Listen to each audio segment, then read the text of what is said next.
Hi Chetan గారు. Hello madam.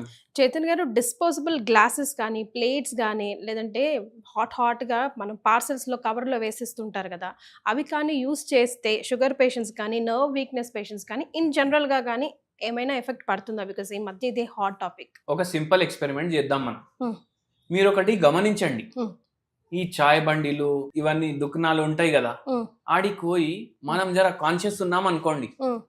ఆ గ్లాస్‌లో తాగం గదా! ఎందుకంటే వాడు దాంట్లోనే డిప్ చేస్తాడు, అట్లనే తీస్తాడు, ఇట్లా చేస్తాడు, దాంట్లోనే నింపేసి ఇస్తాడు. అందుకే డిస్పోజబుల్ ప్రిఫర్ చేస్తాం. అన్నా నాకు పేపర్ కప్ ఇయ్యన్నా అనేసి అంటాం అక్కడ. హ్మ్. డిస్పోజబుల్ కూడా చెప్పము. పేపర్ కప్‌లో ఇయ్యన్నా చాయ్ అనేసి అంటాం.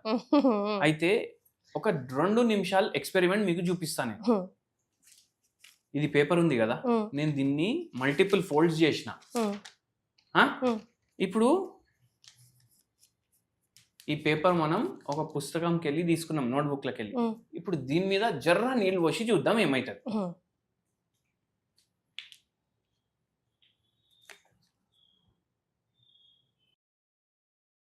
ఇప్పుడు మనం ఈ పేపర్ మీద నీళ్ళు వేసినాం, హ్మ్. కొద్దిసేపు ఇది పక్కకు పెట్టినాం.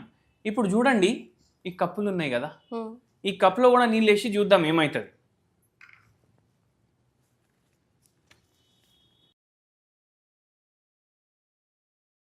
ఇప్పుడు మనం ఏం చేసినాం, పేపర్ మీద నీళ్ళు వేసినాం, పేపర్ కప్లో కూడా నీళ్ళు వేసినాం. అవునండి. ఖరాబ్ అయితే 2 ఖరాబ్ అవ్వాలి. అంతేగా. కానీ ఫస్ట్ ఇప్పుడు మనం పేపర్ చూద్దాం. హ్మ్. ఇప్పుడు చూడండి దీని మీద ఇంకా నీళ్ళు ఉంది కొంచెం. హ్మ్. ఈ నీళ్ళు ఇట్లా పడేద్దాం. హ్మ్. ఇప్పుడు దీని మీద ఉన్న పెయింట్ పోయిందా లేదా? పోయింది. అట్లనే ఏమైందంటే పేపర్ లోపటికెళ్ళి డిఫ్యూజ్ అయింది మొత్తం. హ్మ్. అంటే మనం ఫోల్డ్ చేసినాం కదా పేపర్, దీని లోపటికి నీళ్ళు పోయింది. హ్మ్. ఇనికింది. ఇక్కడ వేరే సైడ్ కూడా నీళ్ళు వచ్చింది. హ్మ్. అవునా కాదా? అవును. దాని అర్థం ఏంటంటే ఈ పేపర్ పైన ఎటువంటి లేయరింగ్ లేదు. హ్మ్. అవునా కాదా? హ్మ్. దాని అర్థం ఏంది? ఒకవేళ మీరు బయట చాయ్ తాగుతున్నారనుకోండి, హ్మ్. ఆ చాయ్ మీ చేతిలోకి అంటాలనా లేదా? హ్మ్. హ్మ్. హ్మ్. హ్మ్. ఇప్పుడు ఇక్కడ అంటింది అదేలెండి. కదా. అదే. హ్మ్. ఆ? మళ్ళా దాని మీద బొమ్మలు ఉంటాయి. ఇప్పుడు చూడండి ఈ కప్ ఏమో ఇట్లా కలర్ రంగు రంగు ఉంది. హ్మ్. ఈ రంగు కూడా అంటాలనా లేదా? హ్మ్. అంటుతుందా ఎప్పుడన్నా? అంటదు. ఆ? ఇప్పుడు ఈ పేపర్ కప్ ఉంది, హ్మ్. ఆల్మోస్ట్ అంతేసేపు అయింది దీంట్లో నీళ్లు పోసి. హ్మ్. ఏమైనా ఖరాబ్ అయిందా?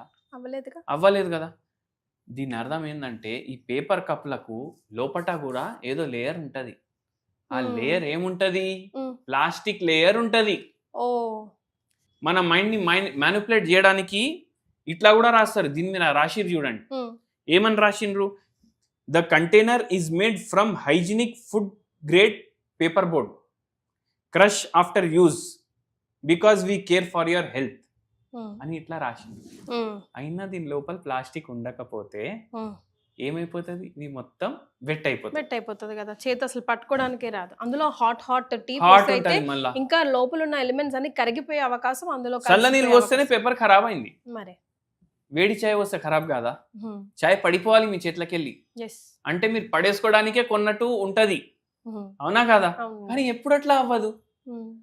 ఏమైతదంటే ఇప్పుడు ఇటువంటి కప్‌లల్లో మీరు తాగుడు వల్ల అది మీ బాడీ లోపటికి కూడా పోతది గదా. హ్మ్. కరిగి. బాడీకి లోపటికి పోతే ఏమైతదంటే ఆడికెళ్ళి అది అబ్జార్బ్ అయితది. హ్మ్. మన పేగులు దాన్ని అబ్జార్బ్ చేస్తాయి. హ్మ్. అబ్జార్బ్ చేస్తే మన రక్తంలో గూడా ప్లాస్టిక్ పోతుందా? కాదా? అవునండి. ఇప్పుడు మనం రక్తంలో ప్లాస్టిక్ రోజు పోతుంది అంటే హ్మ్. మన షుగర్ వ్యాధి మీద, నరాల బలహీనత మీద అది ఫరకు చేస్తదా? చెయ్యదా? 100%. చేస్తది. అట్లా ఏమైతుందంటే చాలా మందికి నరాల నొప్పులు రావడం, హ్మ్. షుగర్ వ్యాధి ఉన్నోళ్ళకి షుగర్ లెవెల్‌లు పెరగడం, హ్మ్. ఇవి గూడా అవ్వొచ్చు హ్మ్. దీంతోటి. హ్మ్. అందుకే ఇటువంటి కప్స్ అవాయిడ్ జేయాలి. కప్స్ కాదండి. ఇంకా ఇప్పుడు బ్యాచిలర్స్ పిల్లలైతే చాలా మంది గూడా ఇప్పుడు ఏదైనా మనం బయట నుంచి తెచ్చుకోవాలంటే 100% ప్లాస్టిక్‌లోనే పార్సెల్‌లు తెచ్చుకుంటాం గదా! కవర్లలో చుట్టే వాడిస్తాడు. ఇప్పుడు ఇడ్లీ తిన్నా కూడా వాడు పార్సెల్ అట్లాగే ఇస్తాడు. మనకు అవును. తెలియకుండా అంత హైజీనిక్‌గా తింటున్నామే, అవును. మనకు ఏం బ్యాడ్ హ్యాబిట్స్ లేవనుకుంటాం. ఆ! ఏమైందంటే ఇప్పుడు ఒక టైంలో ఇక్కడి నుంచి ఒక 25 సంవత్సరాలు వెనకాలకు పోయింది టైంలో. హ్మ్. మీకు ఏం గుర్తొస్తది అంటే టీవీలో ఒకటి యాడ్ వస్తుండే. Rap ad. Hmm. Rap ad అంటే ఈ అల్యూమినియం ఫాయిల్‌ది యాడ్ వస్తుండే. హ్మ్. అప్పుడప్పుడు స్టార్ట్ అయింది. హ్మ్. మీరు గుర్తు తెచ్చుకోండి. మీరు చదివిన పాఠశాలలో పిల్లలు ఏమో లంచ్ బాక్సులు తీసుకొని వస్తుండే గదా. హ్మ్. వాళ్ళు రొట్టెలు ఒకవేళ తెస్తే అల్యూమినియం ఫాయిల్ లో ర్యాప్ చేసుకొని తెస్తుండేనా కాదా? అవునండి. అవును కదా. అయితే జనాలకు ఏం నోషన్ వచ్చింది అంటే అల్యూమినియం ఫాయిల్ లో ప్యాక్ చేసుకుంటే ఫుడ్ ఏమో ఫ్రెష్ ఉంటది, ఫుడ్ ఏమో మంచిగా ఉంటది. ఇది వచ్చేసింది ఆ నోషన్. అయితే ఏమైందంటే ఇట్లా ప్లాస్టిక్ బ్యాన్ చేయాలి, ఫుడ్ ఏమో ప్లాస్టిక్ లో ప్యాక్ చేయొద్దు, అది ఇదని ప్రచారం అప్పుడే స్టార్ట్ అయింది. అయితే ఈ ప్లాస్టిక్ కంపెనీ వాళ్ళు ఏం చేసిండ్రు, ఇప్పుడు అల్యూమినియం ది కవర్ తయారు చేయడం స్టార్ట్ చేసిండ్రు. సిల్వర్ కలర్ కవర్ ఉంటది కదా, మీరు చూడండి కొందరేమో నార్మల్ కవర్ లో ప్యాకింగ్ చేసి ఇస్తే కస్టమరే చెప్తాడు, అరే సిల్వర్ కవర్ లో ప్యాక్ చేసి అనేసి. అంటే మనం ఏమనుకుంటాం, అది అల్యూమినియం తోటి తయారైంది అనుకుంటామా లేదా? అవునండి. దాంట్లో ఓన్లీ సిల్వర్ కలర్ ఉంది, అది ప్లాస్టిక్ కవర్. దాంట్లో ప్యాక్ చేసి తీసుకొస్తాం, అది కూడా వేడి వేడి ఫుడ్ లో, which is again dangerous. Petroleum product plastic అంటే. ప్లాస్టిక్ ఏడికెళ్ళి వస్తుంది, భూమిలోకి వెళ్ళి వస్తుంది. ఎట్లా వస్తుంది, ఎప్పుడైతే పెట్రోల్ తీస్తాం కదా బయటికి, అప్పుడు క్రూడ్ ఆయిల్ కూడా వస్తుంది, దాంట్లో ప్లాస్టిక్ కూడా కలిపేసి వస్తుంది. దాన్ని ఫిల్టర్ చేసి దాన్ని డిస్టిల్ చేస్తారు. ఒక టెంపరేచర్ లో పెట్రోల్ వస్తుంది, ఒక టెంపరేచర్ లో డీజిల్ వస్తుంది, ఒక టెంపరేచర్ లో ఆయిల్ వస్తాయి, ఒక టెంపరేచర్ లో ప్లాస్టిక్ వస్తుంది. అట్లా సపరేట్ చేసి మళ్ళా దాన్ని వాడుకుంటారు. ఇప్పుడు పరిస్థితి ఎట్లా వచ్చింది అంటే, ఎంత మనం ప్లాస్టిక్ ని మ్యానిపులేట్ చేసినామంటే, ప్రతి మనిషి రక్తంలో ఒక క్రెడిట్ కార్డ్ ఉంటది కదా, అంత ప్లాస్టిక్ ఉంది. అది ఎందుకు వచ్చింది? ఇట్లాంటి చాయ్ డబ్బాల్లో చాయ్ తాగడం, లంచ్ బాక్స్ ఏమో ప్లాస్టిక్ వి తయారు చేసుకోవాలి, వాటర్ బాటిల్లు. అరే బొమ్మలు ఉన్నాయి, మా కొడుకుకి బెంటెన్ అంటే చాలా ఇష్టం, దాని బాటిల్ కొనేసి డైలీ దీంట్లోనే ఇస్తాను నీళ్లు. అరే డాక్టర్ చేతన్ అన్నాడు జరా వేడి నీళ్ళు తాగాలి, వేడి చేసి వేద్దాం బాటిల్లో అనేసి అది ప్యాక్ చేసి ఇస్తాం పిల్లలకి. ఏమైపోవాలి పిల్లల జీవితం మీరు చెప్పండి.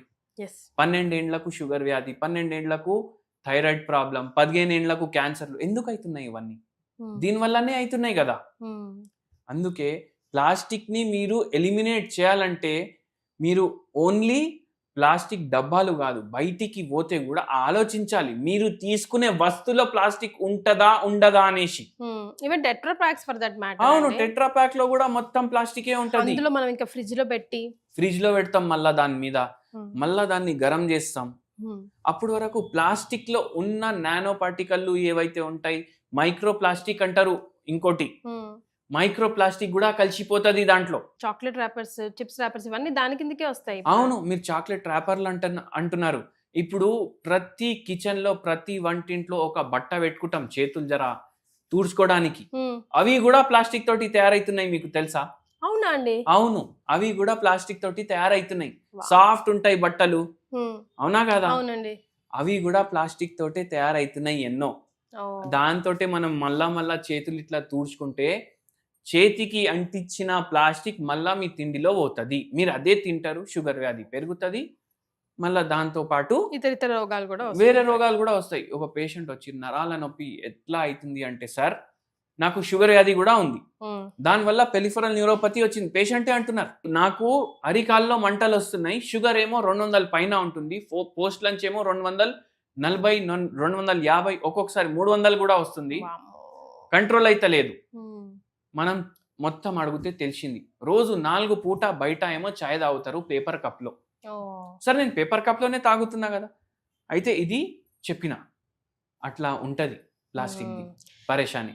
So very clearly no use of plastic in any which case, అది ఏ రకంగా కూడా, even plates, glasses, whatever, tiffin boxes, water bottles, nothing. No means nothing. మీకు ఇంకోటి విచిత్రం, do you have any alternates for it? Alternate ఏముంటది, రోజు plate కడుక్కోవడానికి ఎంతసేపు అవుతుంది, తోముకోవడానికి ఎంతసేపు అవుతుంది మరి, అవునా కదా? మళ్ళీ ఇంకోటి చూడండి మీరు, ఇప్పుడు కొందరేమో ఇప్పుడు బనానా లీఫ్ పైన కూడా తింటాం కదా మనం, ఏమైనా పండగలు ఉంటే పత్తలు తెచ్చుకుంటాం, ఇస్తరాకులు తెచ్చుకుంటాం. ఆ ఇస్తరాకులు డిజైన్ ఏమో ప్లాస్టిక్ ప్లేట్ మీద కొట్టేసి అమ్ముతున్నారు. అవునండి. ఇప్పుడు వాయనం ఇస్తారు కదా, సుపారి పాన్ పెట్టేసి ఇస్తారు కదా, పూజ అమ్మవారి పూజ చేసినాం, సంతోషి మాత పూజ చేసినాం తీసుకో అది ఇస్తారు కదా, అవి కూడా ప్లాస్టిక్ వి తయారు చేసి అమ్ముతున్నారు. అవునండి, దరిద్రం, అవే పంచుతున్నాం. అంటే మనం ఏమి ఇస్తున్నాం మీరే ఆలోచించండి ఒకసారి. దేవుడికి కూడా పెడుతున్నాం. అరే అంత ఎందుకు, దివాళీ పండగ వచ్చింది, దసరా పండగ వచ్చింది, మామిడాకులు కట్టండి అనేసి అవి కూడా ప్లాస్టిక్ వి తయారు చేసి కడుతున్నాం. ఏమైపోవాలి మన జీవితం? అందుకే ఇన్ని రోగాలు, షుగర్ అది కేసులు పెరుగుతున్నాయి. ఎవరు ఆలోచిస్తలేరు ఎందుకు పెరుగుతున్నాయి. ఈ ఆలోచన గురించి అయితే ఎవరు ఆలోచిస్తలేరు. అందుకే ఇటువంటి ఆలోచనలు చేయండి. ప్లాస్టిక్ని ఏమేమి ఐటమ్లు ఉన్నాయి మీ ఇంటికాడ అన్నీ తీసి పడేసేయండి. సో విన్నారు కదా, సే బిగ్ నో టు ప్లాస్టిక్ అంటున్నారు డాక్టర్ చైతన్య రాజ్.